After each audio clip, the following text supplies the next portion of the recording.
Assalamualaikum warahmatullahi wabarakatuh. Perkenalkan, nama saya Indana Zulfa, NIM 2010204049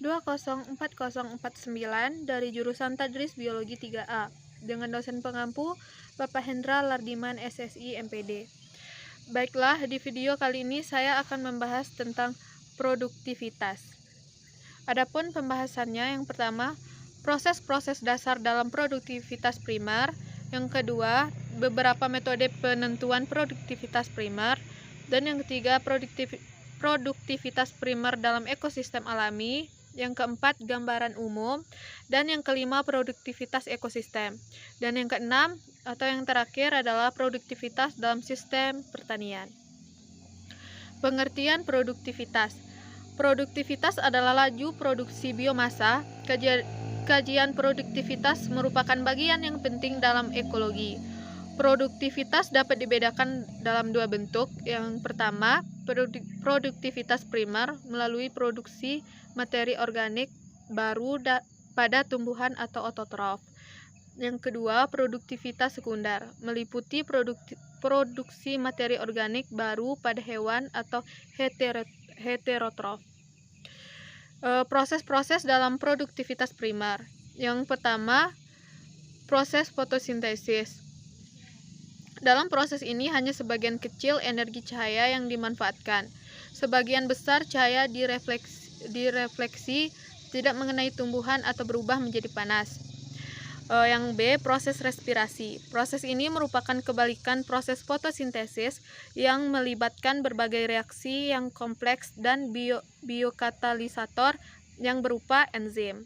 Yang C, faktor lingkungan dan fotosintesis. Fotosintesis, kecepatan dan efisiensinya dari fotosintesis tergantung pada berbagai faktor. Beberapa faktor lingkungan yang bersifat eksternal dan beberapa faktor internal dalam tumbuhan itu sendiri. Berikutnya, metode penentuan produktivitas primer. Yang pertama ada metode penuaian. Penuaian yaitu sangat cocok dan baik pada ekosistem daratan dan biasanya untuk vegetasi yang sederhana. Yang B, metode penentuan oksigen, yaitu metode ini sangat cocok dalam menentukan produktivitas primer ekosistem perairan dengan ganggang sebagai produsennya. Yang C, metode pengukuran karbon dioksida. Metode ini cocok untuk tumbuhan darat dan dapat dipakai pada suatu organ daun, seluruh bagian tumbuhan, dan bahkan suatu komunitas tumbuhan. Yang D, metode pengukuran keasaman. Metode ini mempunyai potensi kesalahan, seperti kandungan nutrisi mempunyai pengaruh juga terhadap kesamaan air. Yang E, metode dengan penentuan kehilangan materi dasar. Metode ini menentukan produktivitas primer bersih dari ekosistem. Yang F, metode radioaktin.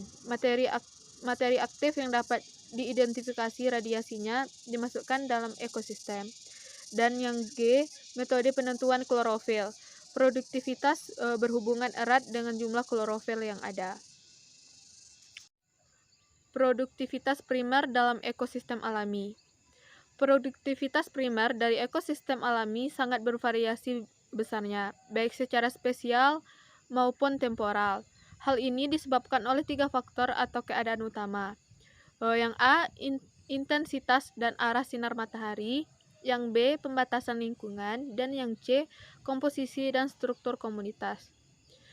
Secara garis besar, produktivitas primer ekosistem alami dapat dikelompokkan dalam 3 kategori utama, yaitu A, relatif tidak produktif, termasuk sebagian dari lautan terbuka dan padang pasir. Yang B, produktivitas medium, meliputi padang rumput semi kering, sistem pantai laut, danau dangkal, dan hutan di tanah kering. Dan yang terakhir sangat produktif, yaitu meliputi estuaria, sistem koral, hutan lembap, paparan aluvial, dan daerah pertanian yang intensif. Gambaran umum produktivitas ekosistem. Sebagian besar prosentase permukaan bumi berada dalam kategori produktivitas yang rendah, akibat tidak adanya air seperti padang pasir atau kekurangan hara seperti lautan dalam.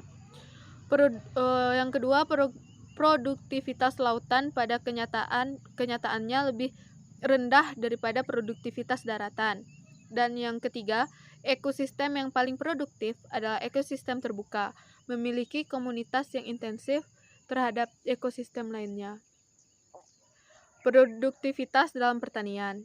Yang pertama, pemanfaatan rata-rata energi matahari oleh ekosistem alami adalah 2-7 kali rata-rata yang dipakai oleh tanaman pertanian. Yang kedua, dalam beberapa daerah iklim, sistem pertanian yang memanfaatkan energi surya sepenuhnya adalah tanaman yang selama setahun penuh mempunyai penutupan atau kanopi yang rapat. Dan yang ketiga, pada kenyataannya semua produktivitas yang diperkirakan untuk pertanian memerlukan subsidi energi. Terima kasih. Saya akhiri dengan wassalamualaikum warahmatullahi wabarakatuh.